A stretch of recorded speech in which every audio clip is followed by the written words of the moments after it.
नमस्कार दोस्तों, मैं हूं राकेश तिवारी। आप देख रहे हैं मानसरोवर न्यूज सीमांत की आवाज़। दोस्तों, धारचूला विधानसभा में आजकल एक बड़ा मुद्दा जो क्षेत्र के लिए चर्चा का विषय बना हुआ है।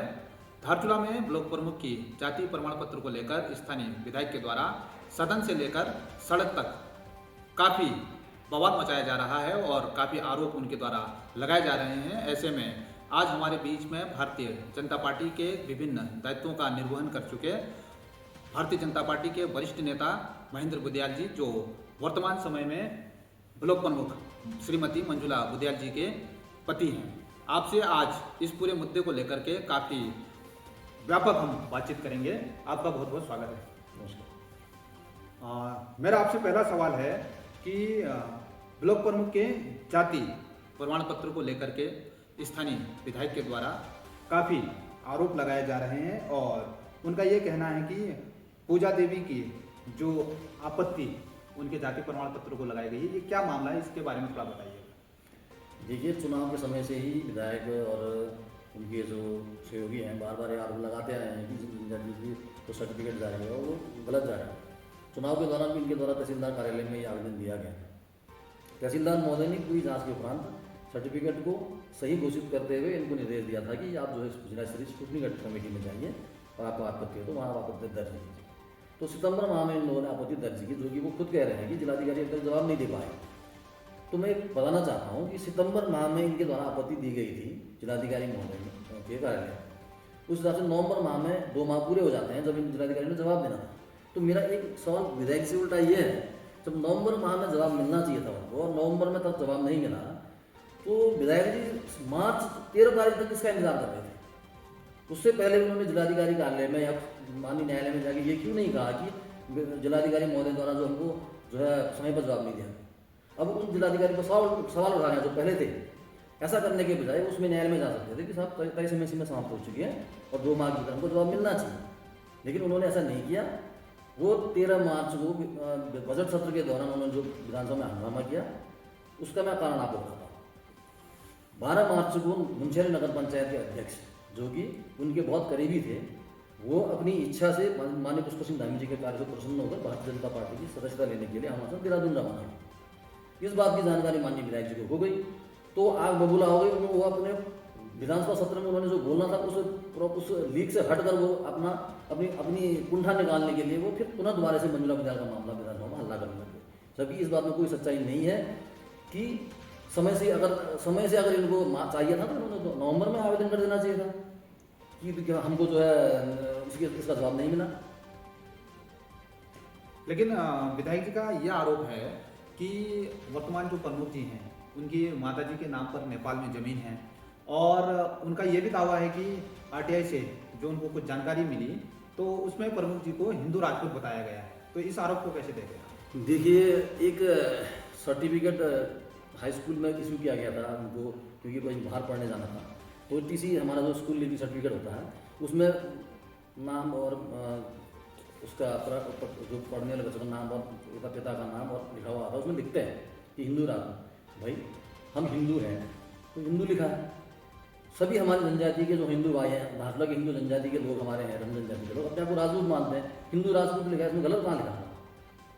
उस सर्टिफिकेट में जनजाति है नहीं है ये लिखा जाना जरूरी नहीं है। जिन जिन दस्तावेजों में जनजाति लिखा जाना चाहिए, जैसे कि परिवार रजिस्ट्री में जनजाति किस जाति का लिखा जाता है, वहाँ पर जनजाति लिखा हुआ है। आपके किसान भाई में जनजाति किस वर्ग से आते हैं वो लिखा होना चाहिए, वहाँ पर जनजाति लिखा हुआ है। अन्य सभी दस्तावेजों में जब जनजाति लिखा हुआ है तो उनको हाई स्कूल की टीसी में जनजाति ढूंढने की जरूरत क्या है? और दूसरी बात, अब एक सफेद झूठ विधायक जी का ये बताइए, हर बार ये कहते हैं, कई इंटरव्यू में देख चुका हूँ कि जिलाधिकारी महोदय द्वारा हमको समय से हमारी शिकायत का जवाब नहीं दिया गया, इसके कारण हम लोग न्यायालय में नहीं जा पाए। ऐसा उनका कहना है कि पूजा देवी न्यायालय नहीं जा पाए। ये सफेद झूठ विधायक जी बोल रहे हैं, मैं आपको बता रहा हूँ। हमारी देखिए पिटीशन संख्या 8/2025, इलेक्शन पिटीशन नंबर 8/2025, सितंबर माह से ही यह मामला पूजा देवी न्यायालय में ले जा चुकी हैं और वो मामला अभी तो न्याय में चल रहा है। 30 मार्च को उसकी हियरिंग है। ये मामला न्यायालय में लगातार पहले चल रहा है, लेकिन ये बार बार ये झूठ बोल रहे हैं कि हम लोग जो है इस कारण से जिलाधिकारी महोदय की डिले की वजह से हम कोर्ट नहीं जा रहा। ये सफेद झूठ विधायक द्वारा बोला जा रहा है। लेकिन प्रमुख जी के जनजाति जो प्रमाण पत्र है उसको लेकर के आरोप लगातार लगाए जा रहे हैं और सोशल मीडिया में भी कुछ जानकारी के अभाव में कुछ जानकार लोग अलग अलग प्रकार की अपनी बातें शेयर कर रहे हैं। तो इस प्रकार के आरोपों पर आपका क्या कहना है? देखिए, आप राकेश तिवारी हैं, मैं महेंद्र गुलियाल हूँ, हम ये कैसे सिद्ध करें? हमारे पास आधार कार्ड होता है, हम जिस ग्राम पंचायत के रहने वाले हैं उस ग्राम पंचायत के परिवार रजिस्टर में हमारा नाम होता है, उस ग्राम पंचायत में हमारी ज़मीन खाता खतौनी होती है। मंजुला देवी के परिवार रजिस्ट्री की नकल हम माननीय न्यायालय में जमा कर चुके हैं। मंजुला देवी के भाइयों के नाम पे जो ज़मीन खाता है गुंजी ग्राम पंचायत में वो हम जमा कर चुके हैं। मंजुला देवी का आधार कार्ड हम जमा कर चुके हैं। भाई जिन चीज़ों को लेकर के जाति प्रमाण पत्र बनाया जाता है वो सब चीज़ें हम कोर्ट में दे चुके हैं, तो इसमें सवाल उठाने का सवाल ही कहाँ उठा सकता है? देखिए, हरीश दानी है, ये प्रूव करने के लिए उसके पास आधार कार्ड, परिवार रजिस्ट्री की नकल, खाता खतौनी के अलावा कोई विशेष कोई कागज़ है तो वो भी मेरे को दिखाए। इन चीज़ों के अलावा क्या ऐसा कोई विशेष कागज़ उनके पास है जिससे वो अपने आप को हरीश दानी साबित करते हैं? भाई जिन चीज़ों की जरूरत होती है वो चीज़ें दी जा चुकी है। अब इससे अलग से और क्या मांगना चाहते हैं, मैं समझ नहीं पा रहा हूँ विधायक जी के द्वारा। नहीं, लेकिन विधायक जी तो ये कहते हैं कि वो व्यक्तिगत खुद ये आरोप नहीं लगा रहे हैं। उनका कहना यह है कि पीड़ित पूजा देवी की तरफ से वो बार बार उनके पास जा रही, वो इसलिए इस बात को उठा रहे हैं। इस पर क्या कहेंगे? देखिए, अभी तक माननीय न्यायालय में जाने के अलावा पूजा देवी का कहीं पर भी कोई सार्वजनिक बयान नहीं है, न कहीं वो किसी अधिकारी के समक्ष धरने पे बैठी, न किसी जिलाधिकारी या जिनके पास गई। हाँ, उन्होंने उनका अधिकार था, वो न्यायालय गई है, मगर विधायक जी द्वारा बार बार कहते हैं ना, चाय से गर्म केतली, विधायक जी द्वारा बार बार अपने राजनीतिक लाभ के लिए कभी विधानसभा के आगे, कभी पिथौरागढ़ में एक फर्जी इंटरव्यू ऑर्गेनाइज कर देते हैं, कभी 4 लोगों को बुला करके उनके सामने 4 बोल देते हैं। उनका लगातार वो जनता के मुद्दों से अपना ध्यान हटाने के लिए, लोगों का ध्यान हटाने के लिए वो बार बार मंजुला देवी का प्रकरण लाते हैं, जबकि सभी चीज़ें अब माननीय न्यायालय में हैं और हमें न्यायालय पर भरोसा है। सारी तथ्य हमने अपने न्यायालय में रख दिए हैं, उनके द्वारा उनके पास जो भी था वो अपना न्यायालय में प्रस्तुत कर चुके हैं और बाकी फैसला न्यायालय ने करना है। अब इसको सड़क में उनके बार बार बोलने से माननीय न्यायालय तो जवाब आने वाला है नहीं। लेकिन विधायक जी का कहना यह है कि आपके श्रीमती जी के द्वारा जो ब्लॉक प्रमुख का चुनाव लड़ा गया और विजय उनको हासिल हुई, तो उन्होंने किसी एक रंग एसटी महिला का अधिकार उन्होंने मार दिया है, वो ये आरोप लगा रहे हैं। देखिए, 2 एसटी की महिलाएं चुनाव लड़ी और एक जीती एक हार, हक मारने का सवाल कहाँ से पैदा होता है? एक बात, अच्छा बार बार वो एक बात कहते हैं, उनके पास एक पता नहीं कोई कागज़ ले गए हैं जिसमें मंजुला देवी की माता के नाम पर नेपाल में भूमि होना बताते हैं, वो उनके पास सबसे बड़ा प्रमाण है। देखिए, उनके विधायक प्रतिनिधि नीरप सिंह गर्ब्याल जी हैं, परसों एक अभी भी सोशल मीडिया में चल रहा है, खुलेआम वो अपने इंटरव्यू में कह रहे हैं कि मैं नेपाल का रहने वाला हूँ, मेरी भी नेपाल में भूमि है, लेकिन मैं मजबूरी में रहता हूँ।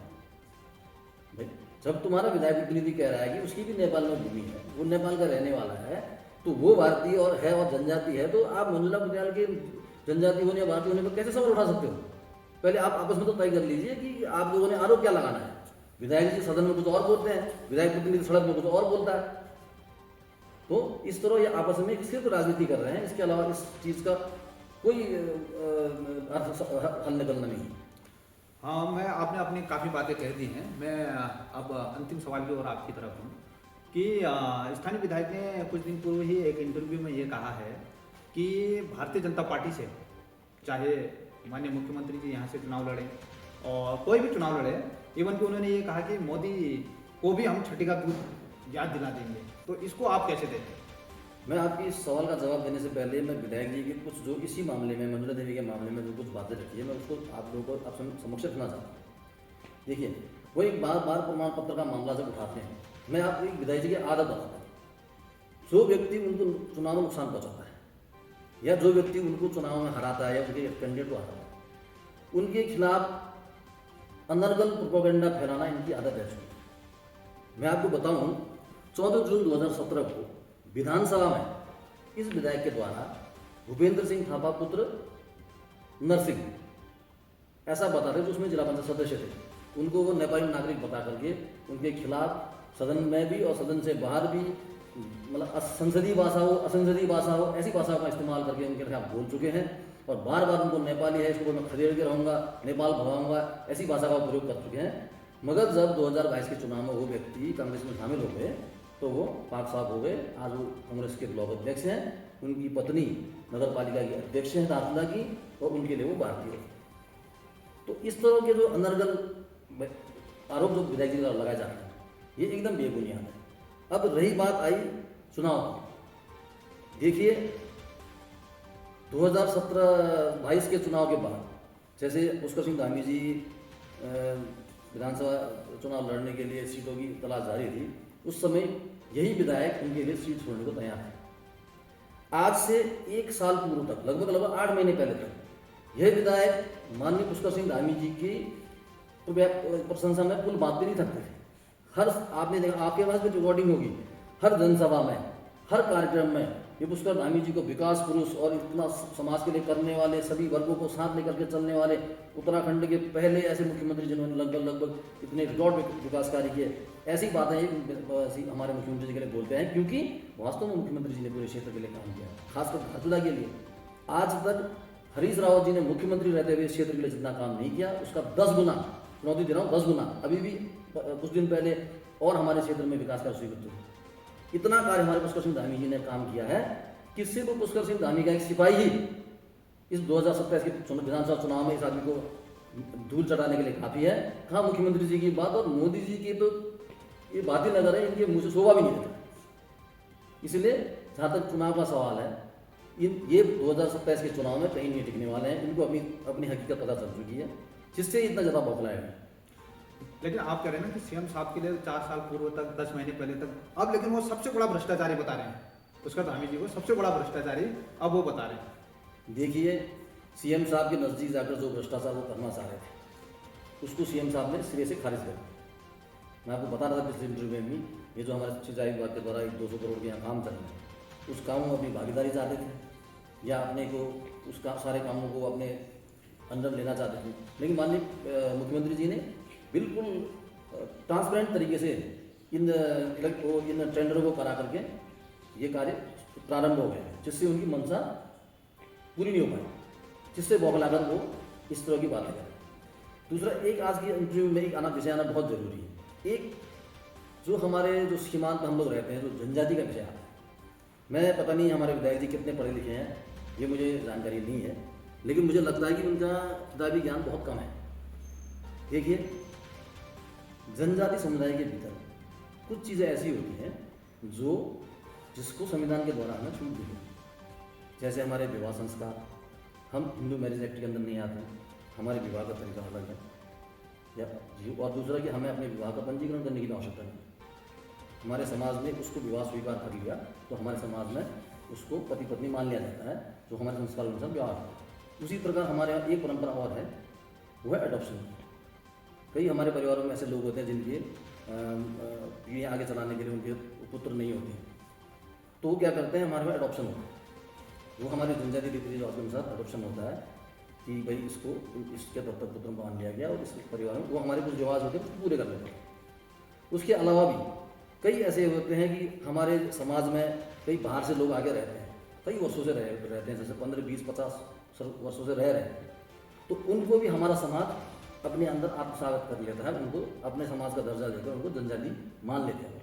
क्योंकि समाज ने एक्सेप्ट कर लिया तो सरकारी दस्तावेजों में भी उनको जनजाति मान लिया जाता है। कई ऐसे उदाहरण हमारे यहाँ पर, हमारे ब्याज, दारमा, चौदास, सभी जगहों में ऐसे उदाहरण हैं कि कई जो बाहर से आए, कई वर्षों से यहाँ रह रहे हैं और हमारे समाज के रीति रिवाजों को पूरा कर रहे हैं, उनका भाग हमारे इष्ट देवों को चढ़ रहा है और हम सब हमारे जो हमारे रीति रिवाज को पूरा करते हैं, तो उनको भी हमने जनजाति का दर्जा दिया। ये जनजाति उनको दर्जा देने का काम हमारे समुदाय का, हमारे समाज का है। उसमें तो किसी ने विधायक जी जाकर पूछा नहीं कि इनको जनजाति बनाना है नहीं बनाना। देखिए, और दूसरी बात, एक सबसे बड़ी सबसे जो अज्ञानता वाली बात वो क्या करते हैं, वो कहते हैं कि बोरा जाति जनजाति के भीतर नहीं आती, उनका ये कहना है। तो मैं विधायक जी का ज्ञानवर्धन करना चाहता हूँ कि जनजाति समुदाय में जाति को जनजाति घोषित नहीं किया जाता। हमारे यहाँ समुदाय जनजाति है, जैसे हमको संविधान में भूटिया जनजाति का दर्जा दिया, हम अपने आप को रंग जनजाति कहते हैं। तो भूटिया जो समाज के लोग होंगे वो सब जनजाति में आएंगे, उसमें बुदियाल होगा, गरब्याल होगा, दताल होगा, सीपाल होगा और जो जाति हमारे यहाँ की होगा, खुन्नू होगा। तो उनको ये पता नहीं है अभी कि हमारे समाज में कई लोग, जैसे बुरी गांव के अंदर बुदियाल, लेकिन हमारे गांव में कई लोग बुदियाल लोग रायबा भी लिखते हैं, कई लोग घोड़ाथोकी भी लिखते हैं। वैसे गुंजी गांव में कई लोग गुंजाल लिखते हैं, कई लोग ब्यासी लिखते हैं, कई लोग ब्यास लिखते हैं, हमारे कई लोग कुंवर भी लिखते हैं। तो हमारे यहाँ पर जाति का हमारी जनजाति होने से कोई फर्क नहीं पड़ता। सिर्फ जो हमारे समाज का है, जो रंग है, वो जनजाति। तो इस मामले में हमारे विधायक जी की जानकारी थोड़ा कमज़ोर है कि वो बार बार जाति, ये बोरा जाति, तो उनको ये जानकारी होनी चाहिए कि हमारे समाज में, हमारे एसटी में जाति नहीं, हमारा समुदाय जनजाति का होता है। इसीलिए जो एक जाति का सवाल लेके बार बार चलते हैं, वो उनको एक बार उनके साथियों ने या उनके जानकार लोगों ने उनको करेक्ट कर देना चाहिए। तो कुल मिलाकर के आपको क्या लगता है कि जो विधायक जी की तरफ से आरोप लगाए जा रहे हैं वो कितना टिकेगा, मेरा अंतिम सवाल है। और आने वाले 27 के चुनाव में आप अपनी भूमिका को भी कैसे देखें? देखिए, जहाँ तक ये आपत्ति का सवाल है, ये तो माननीय न्यायालय में विचाराधीन है और माननीय न्यायालय से निर्णय करेगा, तथ्यों के आधार पर निर्णय होगा। और बाहर हल्ला करने से उसको कुछ फर्क पड़ने वाला है नहीं, क्योंकि हम न्यायालय में गए, वो न्यायालय गए, हमने न्यायालय में जवाब दिया है, न्यायालय उसका फैसला हो। रही बात जो विधायक जी की, ये बात तो थी पूजा देवी और मंजुला गुजराती की। अब रही बात हरीश दामी विधायक, पिछले 15 साल से 14 साल से वो विधायक हैं। पिछले लगभग 2 कार्यकाल तक तो विकास पुरुष के नाम से अपने आप को प्रोजेक्ट करते थे और विकास के कहते थे कि मैंने ये काम कर दिया, मैंने ये विकास कर दिया, मैंने वो विकास कर दिया। लेकिन आप देख रहे हैं, सब लोग गौर करें, पिछले 5 सालों से वो विकास के नाम पर विकास का नाम नहीं लेते, क्योंकि उनकी कलई खुल चुकी है। उनके विधायक निधि के विकास कार्य उनके कार्यकर्ताओं तक और अपने कमीशन तक सीमित थे। वर्तमान समय में जनता जान चुकी है कि भाई भारतीय जनता पार्टी के नेतृत्व में सरकार तीसरी बार रिपीट होने जा रही है।